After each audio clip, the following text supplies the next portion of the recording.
আসসালামু আলাইকুম। যাদের হলো ফেসবুকে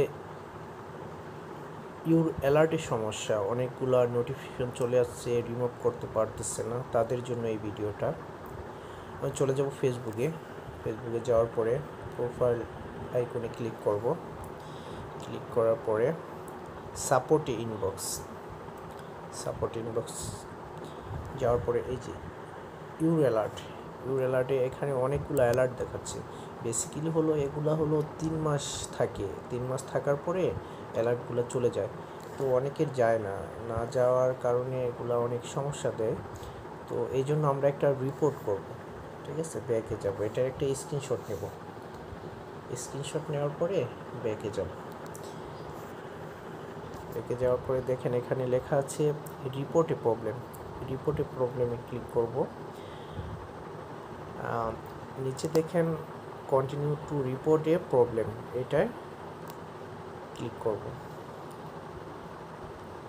ক্লিক করার পরে ইনক্লুড, যেহেতু আমাদের এটা একটা সেটিংয়ের সমস্যা, 3 মাস পরে চলে যাওয়ার কথা কিন্তু চলে যাচ্ছে না, তো এটা সেটিংয়ের সমস্যা। তো এখানে আমরা সেটিং সিলেক্ট করব।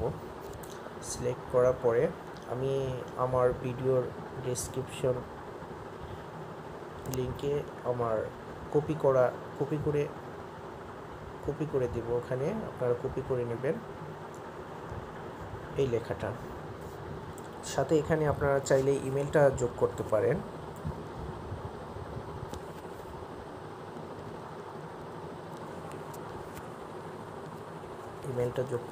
আপনাদের যে ফেসবুকে ইমেলটা আছে ওটা যোগ করতে পারেন।